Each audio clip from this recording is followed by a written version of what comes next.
If you enjoy this content, please like and comment to feed the algorithm god. If you'd like to support the channel, please consider becoming a patron on Patreon. Something terrible was happening at Arklay Mountain. Reports of people going missing and killings taking place were reaching the Raccoon City Police Department. For years, the Chief of Police, Brian Irons, had assisted in keeping the Umbrella Corporation out of investigations and headlines. But by 1998, the headlines of Raccoon City were all about the grisly deaths. This city was always a bit of a hotbed when it came to illegal activities, but this was a whole new escalation. What could be behind it? Well, at this point, Umbrella founding member and father of the T-Virus, James Marcus, has been dead for nearly a decade, assassinated on the orders of Oswell E. Spencer. But his queen leech has been sucking down that sweet, sweet James Marcus juice in the sewer he was dumped into the entire time, absorbing his DNA, slowly copying him, building its own body, becoming a copy of James Marcus with all of his memories, intellect, and malice intact. The new James Marcus was intent on taking revenge on Umbrella and watching the world burn, so he began using leeches to cause leaks and T-virus infections at the Arklay Mansion lab.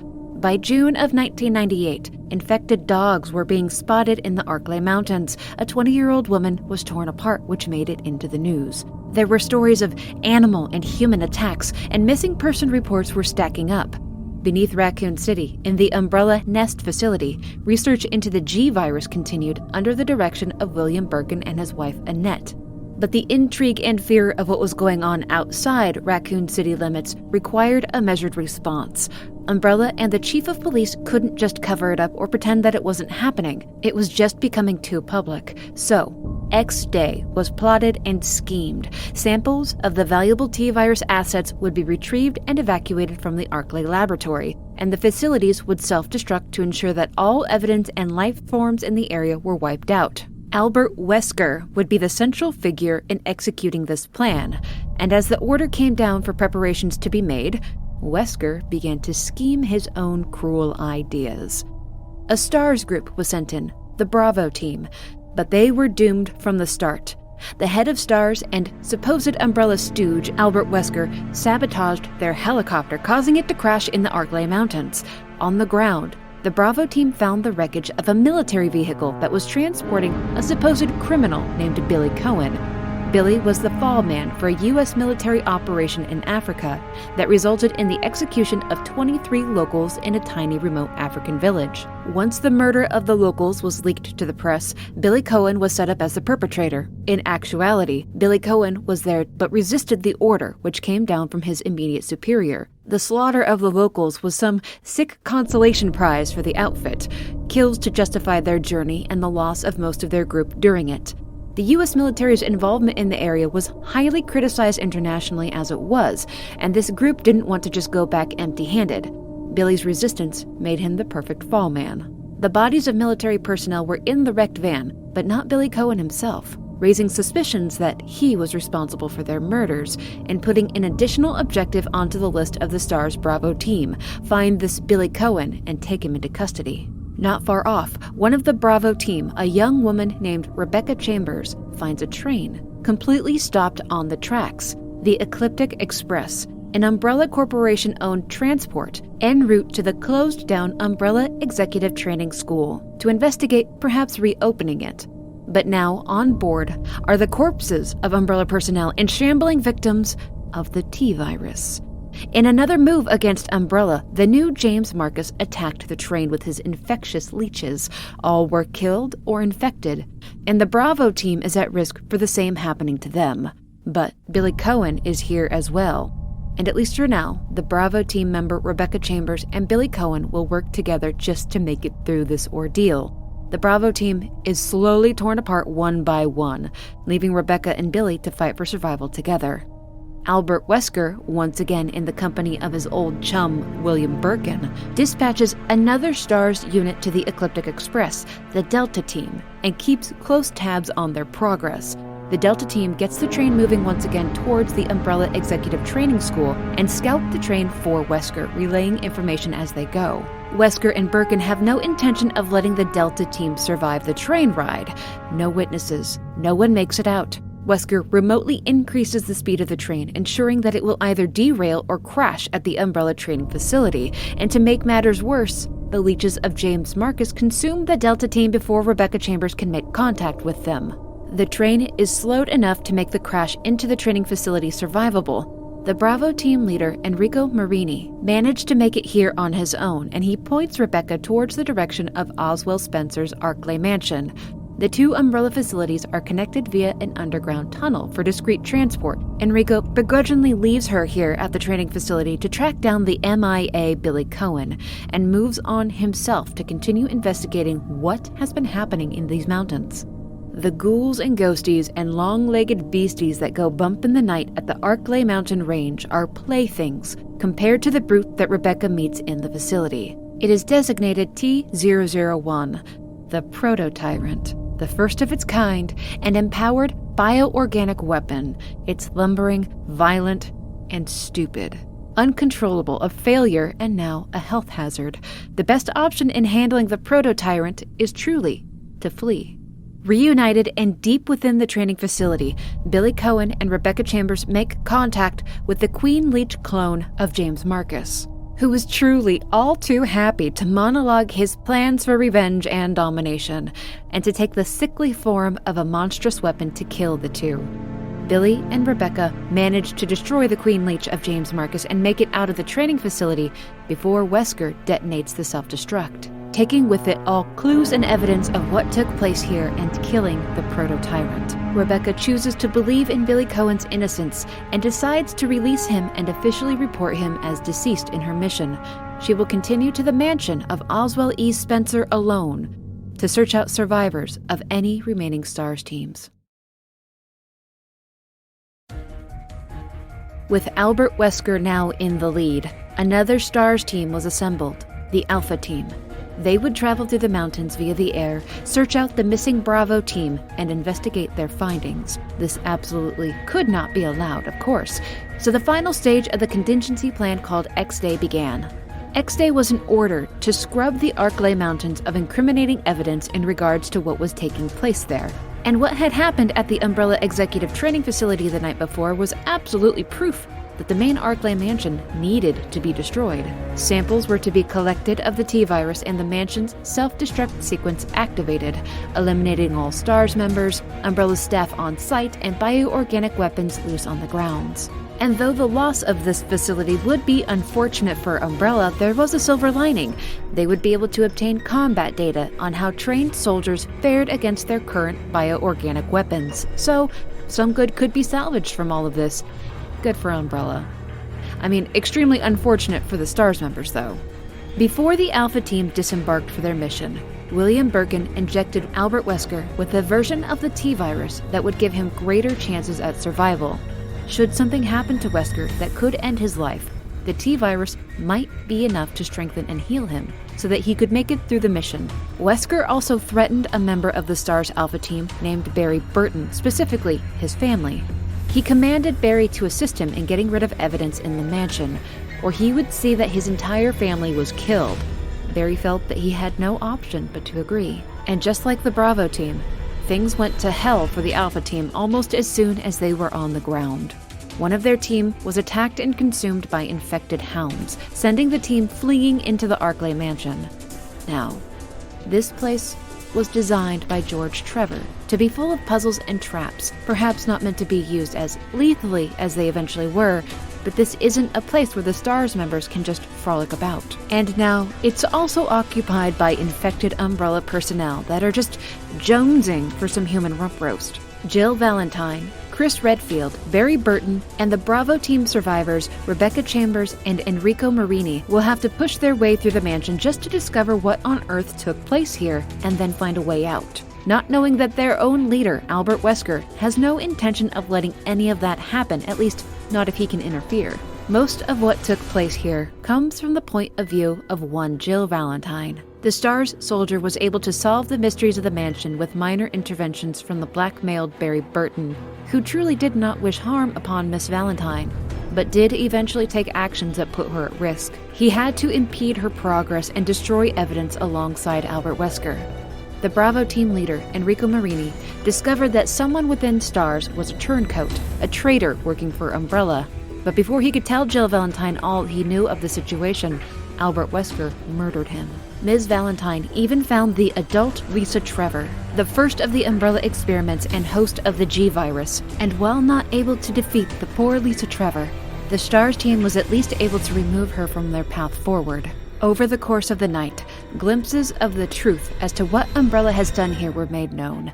Enough information that it could absolutely ruin the corporation. The heart of the mansion, the underground labs, held the most frightening of secrets, another tyrant, the T-002. Unlike the T-001 at the training facility that Rebecca and Billy encountered, this tyrant is moderately intelligent, a far more dangerous bioorganic weapon than its predecessor. Albert Wesker has already taken samples. Everything has worked out in his favor thus far. The last task is to see the mansion completely wiped out. But Jill Valentine and Barry Burton stand as obstacles, so Wesker releases the T-002, expecting the bioorganic weapon to attack the STARS members, but it is not so inclined to be picky about its target.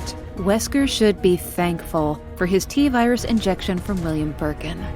The T-002 handles Wesker first, an apparent lethal strike, and then it turns its attention upon Barry, and more specifically, Jill Valentine. During the first fray with the tyrant, Wesker recovered enough to slip away from the fight unnoticed. The healing properties of the T-virus truly did save his life, and while Jill and Barry fumbled their way through the underground lab trying to find Chris Redfield and a way out, Wesker activates the self-destruct of the building. This does unlock their way out, but time just became an extremely limiting factor.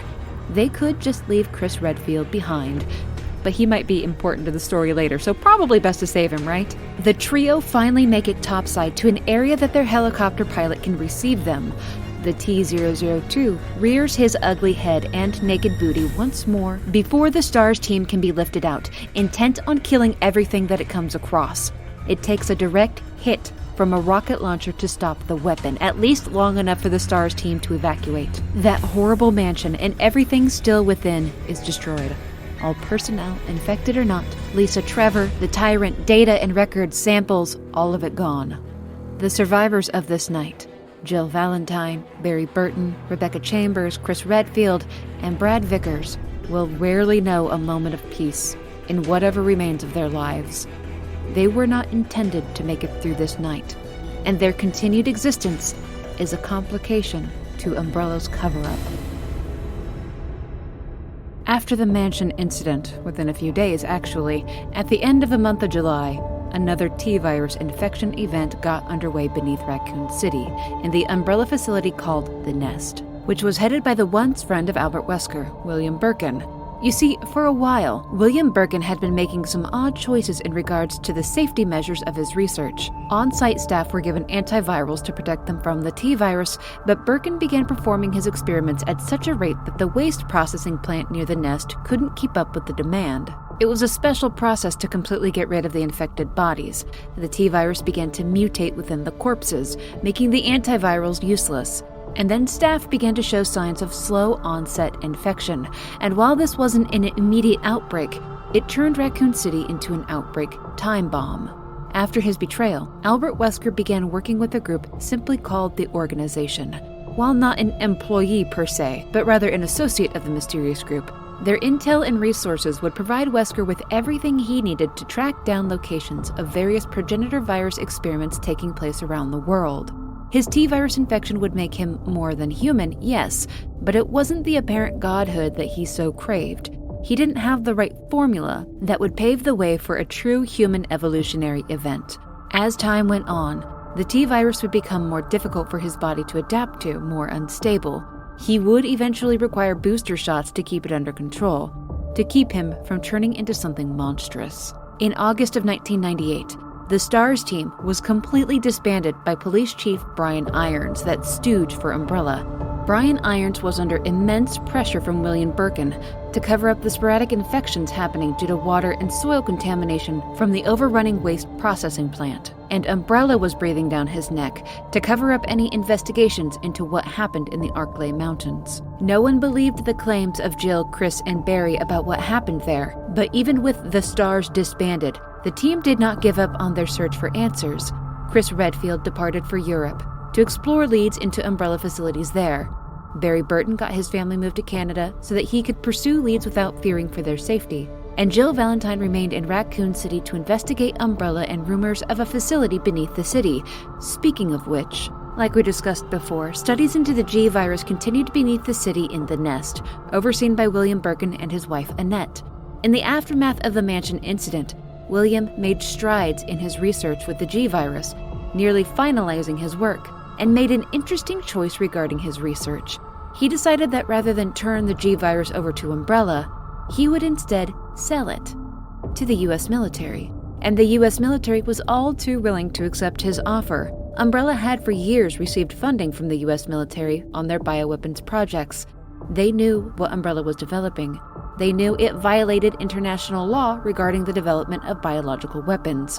Birkin's decision to do this was surprising, given how many employees had been killed on the job at Umbrella and how well the corporation was connected to, well, everything. But I guess having a PhD and a fancy lab coat doesn't mean you have common sense, does it?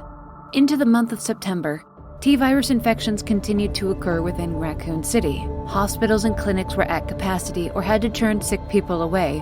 This slow-moving version of the mutated T-virus provided days and weeks for terror and uncertainty to build within the city before reports of attacks, murders, and cannibalism began to surface. On September 22nd of 1998, William Birkin's scheme was sniffed out. Of course, Umbrella had connections within the military that would snitch on a traitor. Stupid of Birkin to think that this wouldn't happen. The Umbrella Security Service was sent into the Nest, tasked with taking Birkin in alive and taking control of his G virus.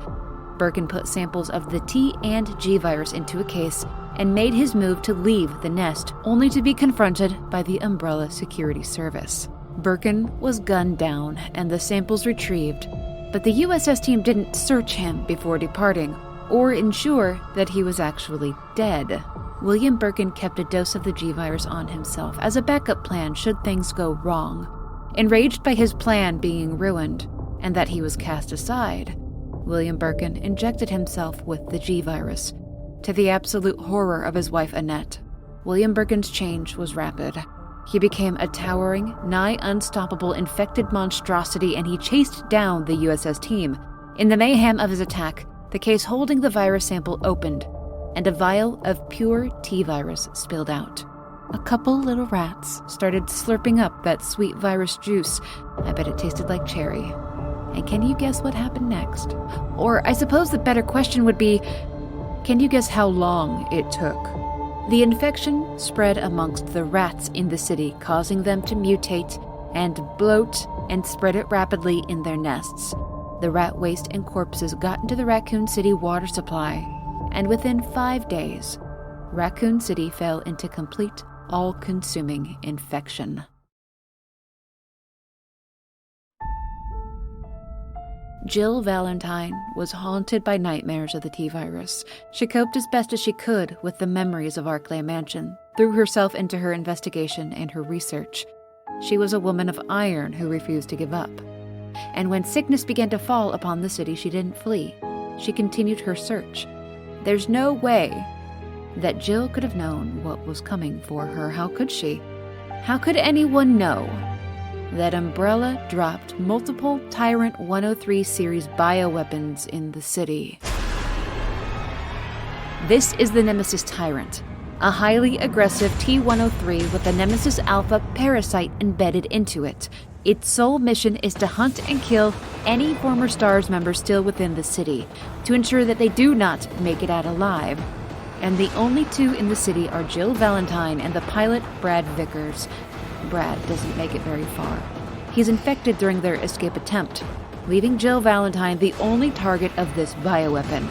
Thankfully, while able to follow orders and comprehend commands, the Nemesis is not exquisitely intelligent, and Jill is able to give it the slip. This is the only option that she has now, run. It cannot be killed, and the city is falling so fast that if Nemesis doesn't claim her, then the zombie hordes will. Deeper into the city, Jill meets with the Umbrella Biohazard Countermeasure Service, or the UBCS. The UBCS was deployed as 4 full platoons. They were meant to help contain and stop the spread of the virus, but no one really knew just how quickly the spread would happen. And the contamination of Raccoon City's water wasn't known to the authorities, leading to infection within the UBCS groups as well. The UBCS went from 4 full platoons to just 4 men in less than 2 days in Raccoon City. There are survivors on the subway, and it's a way out of the situation. It just needs power and repairs, a process that Jill Valentine will aid them in. But things around here will only go from bad to worse.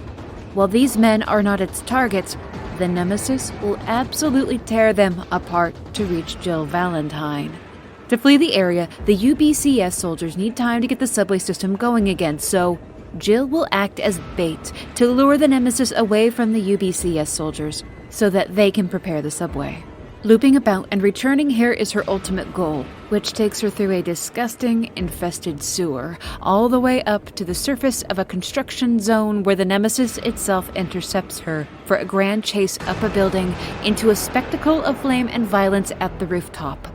All of this is just a measure to just stop the Nemesis for a moment, to buy enough time to get the hell away from it, and you might be expectant that something that grand would be overkill, a massive explosion that took out a rooftop.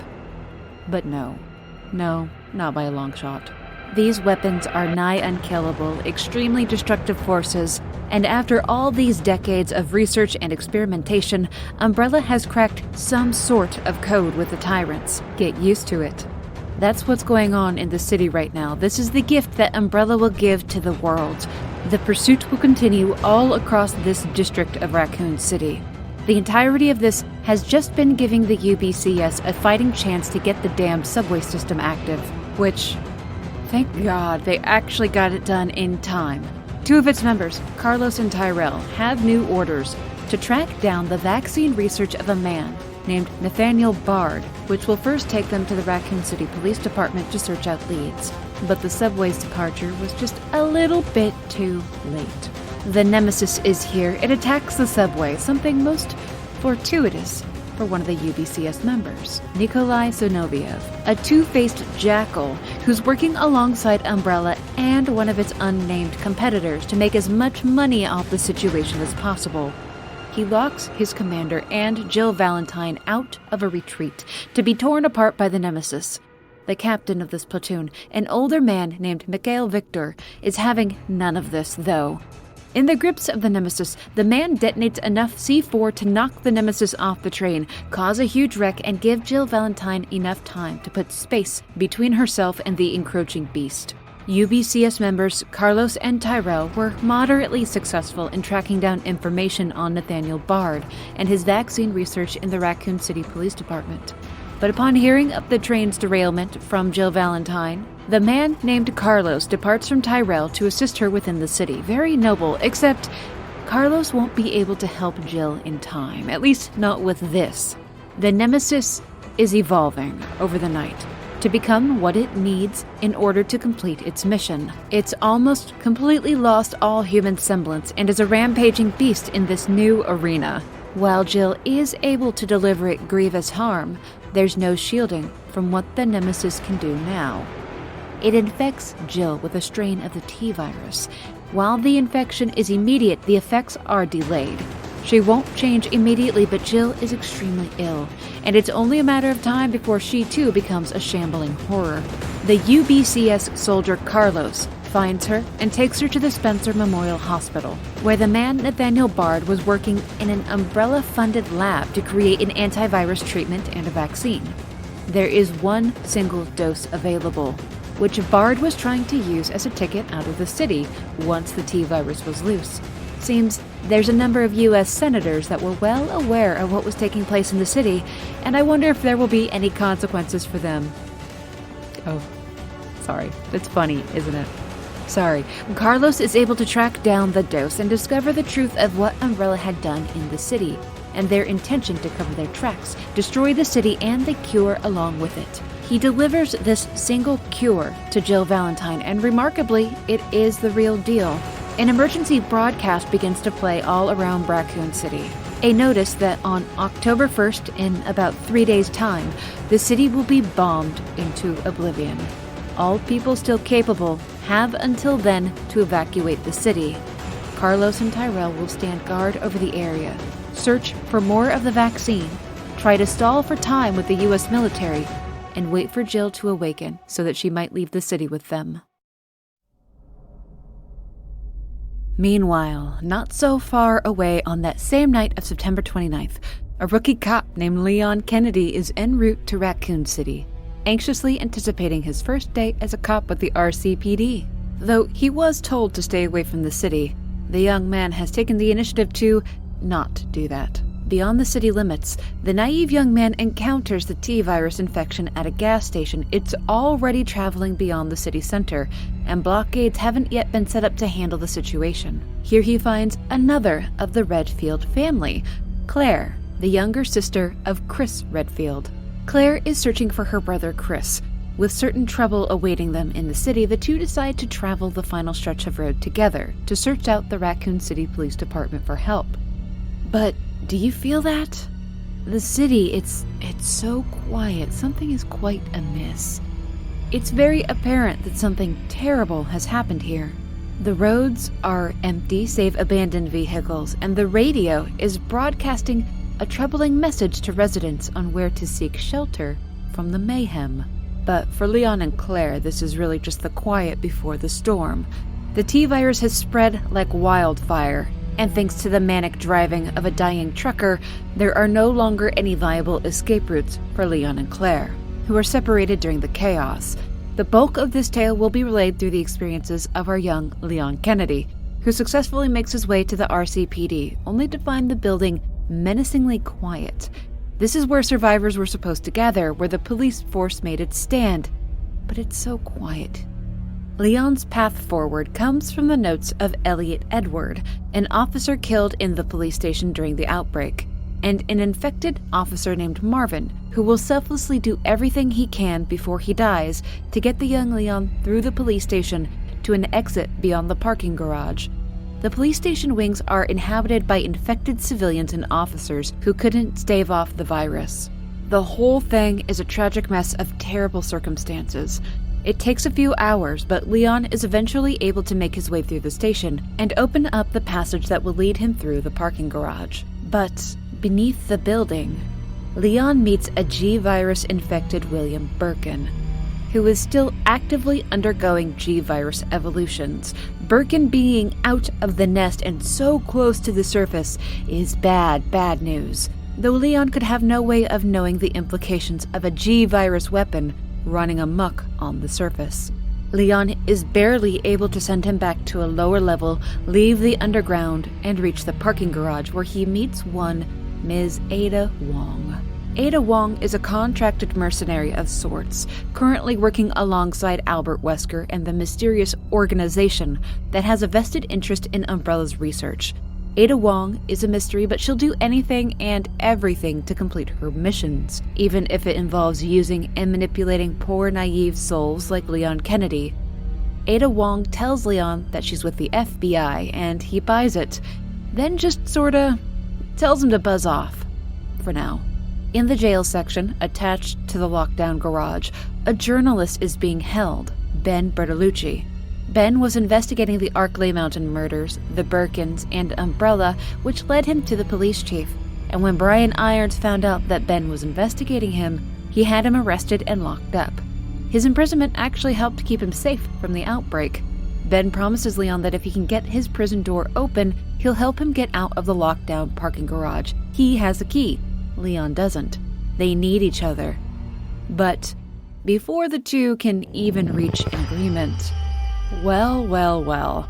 Remember earlier in the outbreak how Umbrella deployed multiple Tyrant 103 series bioweapons into the city?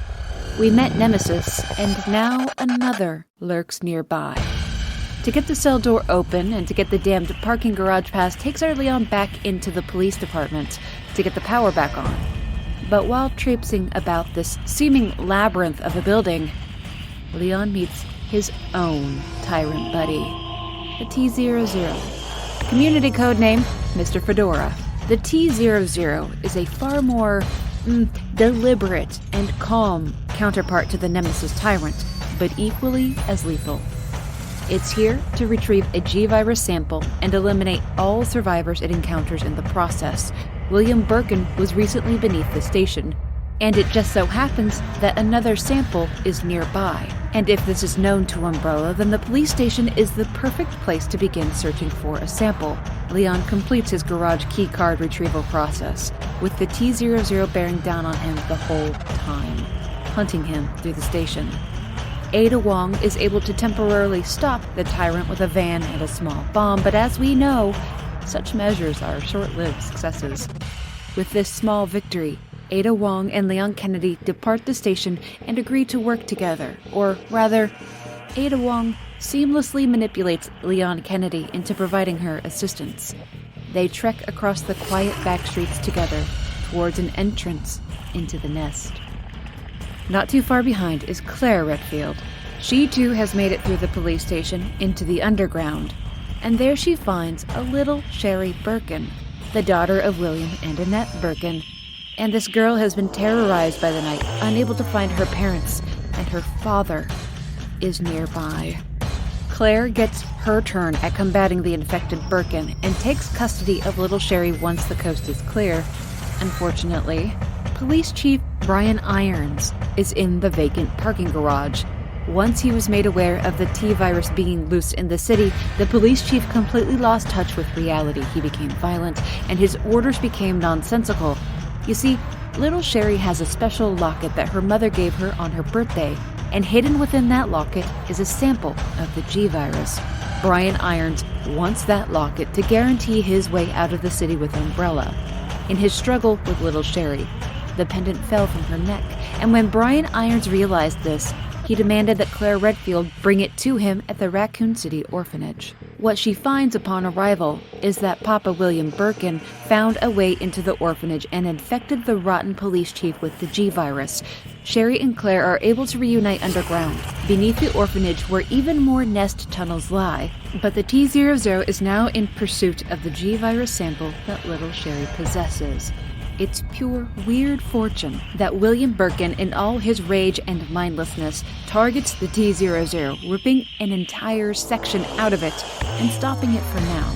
But all parties are sent down into the sewers directly connected to the nest, and troubles will compound for Claire and Sherry, as Birkin infected his daughter with the G-Virus.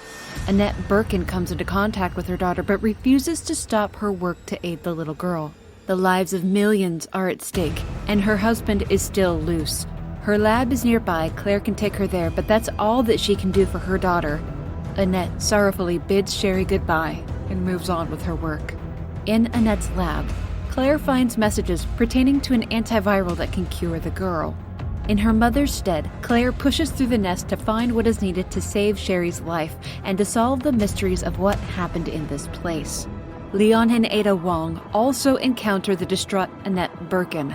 But as soon as Ada Wong says that she is there for the G-Virus, Annette knows exactly what she is implying. She sees through Ada Wong's words and recognizes her intentions.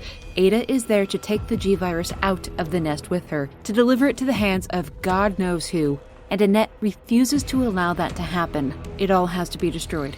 This process has to be stopped. Ada leaves Leon in the tunnels to apparently sleep through a gunshot wound that he took during Annette Birkin's escape. But don't you worry. She left him her jacket to keep him warm and to heal him.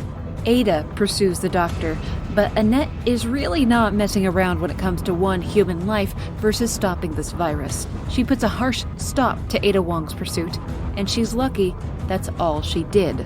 When Leon awakens from his magical healing nap and tracks Ada down in a pile of trash, she manages to manipulate the young man into completing the mission for her. Oh, that sweet, poor, naive boy. That's the power of a smooch. Alone, and now in the heart of the nest, Leon finally does piece together what is going on here and how dangerous these viruses are. And when the two finally meet, Annette herself tells him what happened to her husband, and the intentions of this Ada Wong character, how nothing of this lab can be allowed to escape. With Annette, it's not about a cover-up, it's about stopping the viruses here.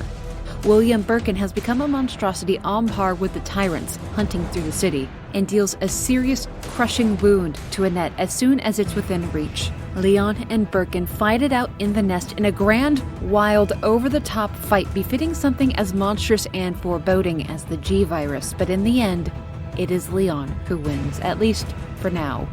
These things don't really die that easily, do they? Blowing up on a roof, tear it in half, toss it down an endless pit, read it insults, nothing really keeps them down for long. Annette begs Leon to not give Ada Wong that G-Virus sample, to just let everything burn down here in the self-destruct that's about to begin. At the exit, Leon plays a very foolish game of trust with Ada, believing that for some reason she won't shoot him, that she'd actually let him take her to the authorities, that people will do the right thing when given the chance. Oh, sweet young man. Jeez. Annette Birkin puts a stop to their parley, shooting Ada Wong before she herself finally succumbs to her wounds. The G-Virus sample is lost down the length of the collapsing nest facility, and Ada Wong forces Leon to release her, allowing her to fall. Would seem a selfless sacrifice so that he can save time in pulling her up and get to safety, but we'll come to know later that Ada Wong has tools to make long descents a bit more safe. She's going after that sample. She's not helping Leon Kennedy. But he doesn't need to know that. 10 minutes begin to count down. En route to the shuttle that will get him away from the nest, he gets back in contact with Claire Redfield, who has found a way to save the life of little Sherry Birkin, and is also searching for a way out of the nest. Best of luck to both of them, as Leon has other things to worry about right now on his escape, namely Mr. Fedora. The T-00 is back, and with a lovely surprise for Mr. Kennedy, its own little evolution. The calm approach of the T-00 is over. It's enraged, empowered, and has Leon trapped on a descending platform. It's not a matter of killing it, but surviving the descent. That is until an intervention happens. The one Ms. Ada Wong does Leon a solid favor and delivers an anti-tank rocket launcher onto the platform. It takes a direct, close-range hit for the weapon to stop the T-00. Oh, goodbye, Mr. Fedora. Your fashion was truly on point, you absolute creepy icon. Leon makes his escape aboard the fleeing shuttle leaving the nest, which thankfully Claire and little Sherry Birkin are safely aboard. For now, their stories have concluded, but the events taking place in Raccoon City are not over yet. It was before dawn of September 30th when Claire, Leon, and Sherry fled Raccoon City. But just past midnight on October 1st, Jill Valentine awoke, still in Raccoon City at the hospital with Tyrell and Carlos, now aware that Raccoon City's destruction is just hours away. Tyrell has been trying to get someone on the phone with the power to delay the missile strike, but to no avail. Carlos is still in the bowels of the hospital trying to locate where Nathaniel Bard kept a vaccine stockpile. The underground of the hospital is an expansive warehouse-like area. It's amazing that it was kept so secret. And it's not the friendly face of Carlos that Jill finds, but rather the smirking traitor Nikolai Zinoviev. After Jill's infection, he took samples of her blood and found it interesting that she hadn't turned into something monstrous several hours after the event. And here, a few days after it happened, she seems just fine. But his appearance here is just to be creepy, apparently. He hightails it before Jill reaches the weirdo room, followed shortly by Tyrell. He relays that the government will consider halting the airstrike only if they can get the vaccine to them before the scheduled bombing. Beneath the Spencer Memorial Hospital is revealed to be another umbrella facility, the Nest 2. While the Birkins studied the G-Virus and experimented with the T-Virus primarily at the first nest, Nest 2 is a bit smaller and used for bioorganic weapon information accumulation, or more specifically, how the BOWs fare in combat. A fair bit of study also went into cures for and preventions against the umbrella viruses, and the facility is far from empty. Even here, They are not safe from the nemesis. It has had over 2 days to recover and to track Jill.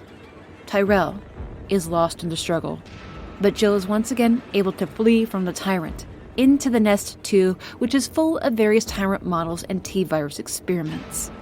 The employees here were also consumed by the madness of the infection event. Their bodies litter the hallways along the shambling amalgamations that Umbrella created in experimentation. But here also are the notes of one Dr. Nathaniel Bard, the man who poured so much into research for a vaccine against the T-virus. With his notes and reagents about the Nest 2, a vaccine is able to be produced, something to deliver to the U.S. military that should halt the missile strike, perhaps even save Raccoon City and those still within. But with this victory comes the remembrance that a certain beast is still searching for Jill, and something like a door, stairwell, or a wall will not hold it back. The Nemesis tyrant must be addressed before leaving the city, as must the traitor Nikolai Zinoviev, ever the opportunist. With the vaccine in hand, he offers a deal to Jill. Battle the Nemesis so that he can obtain battle data on it, and maybe he won't need the actual vaccine to get paid. Good luck. Have fun. It takes repeated direct gunshots, multiple grenades, a large series of fires, zoomies, one Mr. Carlos, and then an arena flooded with corrosive chemical to finally stop it. Do you suppose turning it into a puddle was actually enough to kill it? Oh, bye-bye, Mr. Trashbag Man. You weren't quite as cool as Mr. Fedora, but you were all right. Do you suppose Nikolai is going to keep up his end of the bargain? Well, yeah, I didn't either. Of course, he won't actually hand over the vaccine. He would like more combat data that Jill can create against the Umbrella bioweapons. And look at who it is. Oh, he survived after all. I was wrong. Good for him. He is just looking great. The Nemesis has changed yet again, and it will take an over-the-top and wild solution to bring this obscene amalgamation down. Seems Umbrella had some backup weaponry in case there was a loose tyrant. For as heavy metal as a point-blank shot to the face with a cannon is, one still kind of has to wonder, did that really get the job done? But perhaps it doesn't matter. The missile strike is imminent. No vaccine has been delivered yet, and the focus must be tracking down Nikolai Zinoviev to retrieve it, and then get out of the city. Nikolai himself proves to be a mild obstacle, a soldier who has used circumstances and surprise to his advantage when others were vulnerable. He destroys the vaccine, not thinking through the consequences of it because his unnamed employer wants Umbrella torn to the ground. The vaccine can rot for all he cares. And with him shooting that vaccine, well, there goes Jill and Carlos's bargaining chip for stopping the missile strike. The two overpower the man, not surprising, given what they just did to the Nemesis. And then the bargaining begins. But Nikolai's promise of selling out his employer and giving them money for passage out of the city is not going to be enough to save him from the hole that he has dug himself into. Nikolai Zinoviev will remain on this rooftop as Jill and Carlos leave the city to deal with the consequences of his actions. Those consequences being hellfire and destruction. Good luck, have fun, Nikolai. Bye. The lives lost in the city and the destructive measures required to contain the outbreak cannot be covered up by Umbrella. Not even they are that powerful. While investigations began into Raccoon City, a process that would take time, the corporation continued to push research into their viruses and parasites in secret. After Raccoon City, Claire Redfield departed from the company of Leon Kennedy and little Sherry Birkin. After the city was destroyed, the military found and took custody of Leon and Sherry. Leon was interrogated for his insight on what took place in the city, and then recruited into the United States Strategic Command, or STRATCOM. There, Leon would receive training and become a special agent employed by the U.S. government in the years to come. Claire Redfield, however, continued to search for her brother Chris. This took her to an Umbrella facility near Paris, where she was captured and then imprisoned at Rockford Island, a prison complex owned by the Ashford family, and used by Umbrella to contain enemies of the company. During her imprisonment there, soldiers under the order of Albert Wesker infiltrated the island to gain information on the Ashford family, specifically anything pertaining to the studies of the T. Veronica virus that Alexia Ashford developed. Wesker's team caused another T-virus outbreak on the island. Thankfully contained and unable to spread, but still devastating to those abandoned on Rockford Island. With the kind of help of a young man named Steve Burnside, Claire discovers the existence of the Antarctica facility, as does Albert Wesker. Wesker has been on a hell-blazing mission to gather the many secrets of Umbrella's virus research for his own self-serving purposes. Before Claire and Steve depart for Antarctica, she contacts Leon Kennedy, who in turn reaches out to her brother Chris so that he might assist her in this extremely dangerous mission. At the Arctic facility, a severely injured Alfred reawakens his slumbering sister Alexia, who has been in stasis for 15 years and is now fully in control of her infection, the T. Veronica virus. In the end, Steve Burnside is infected with the T. Veronica virus and killed. The Redfield siblings are reunited finally. Alexia Ashford herself is killed by Chris and Claire, and Albert Wesker is able to extract a sample of the T. Veronica virus from Steve's corpse. The Antarctic facility's self-destruct was activated by Chris Redfield, and the horror of that place was left to rot, alongside the last of the Ashford family line. In the following years, Claire would keep in frequent contact with the young Sherry Birkin as the girl settled into a new protected life. Claire began to work with an agency called TerraSave to help people impacted by bioterrorism. Chris Redfield tracked down Jill Valentine, and the two continued their investigations into Umbrella's global facilities, though time after time they found themselves at dead ends. A justice of sorts finally came for Umbrella in the year 2004, a full 6 years after the destruction of Raccoon City. Several companies had unwittingly aided Umbrella in their projects by acting as trade partners, and every one of them turned on Umbrella as soon as the Raccoon City trials began to protect themselves. It took the combined efforts of these self-serving companies, the testimony of countless witnesses, and the discovery of secret Umbrella documents to bring the company down via bankruptcy. The lawyers of Umbrella were actually almost able to refute the prosecution's claims based on a lack of evidence. But in 2004, Umbrella was found to be responsible for Raccoon City and guilty of violating international bioterrorism laws. The U.S. government and the military were not held responsible in any way for their own involvement in Umbrella's affairs. Knowledge of military funding into their projects was withheld. The company was liquidated, compensation was paid out to the victims of their work, and a manhunt for Oswell E. Spencer began. But this is far, far from the end. Remember, there were rivals to Umbrella that sought their downfall, that benefited greatly from its demise. Albert Wesker and the mysterious organization he was integrated into had in their possession the T-virus, the G-virus, and the T. Veronica virus. Dealings with terrorist organizations interested in purchasing the bioweapons was already underway. In 2004, Albert Wesker began working with a geneticist named Excella Gione. Giving her samples and information related to the T-virus, Excella was able to integrate the T-virus into TriCell's bioweapons division, propelling her into a position of power within the company, and a puppet of Albert Wesker. Excella Gione would become the CEO of TriCell Africa, where the progenitor virus source lay. The mysterious organization was integrated into TriCell, where studies of the progenitor virus and the T-virus would lead to new and horrific tools of bioterrorism under the banner of TriCell. But before that new horror is revealed to the world, in the year 2004, a kidnapping would take place. The president's daughter, and deployed to save the day, would be the now veteran STRATCOM agent, Leon Kennedy.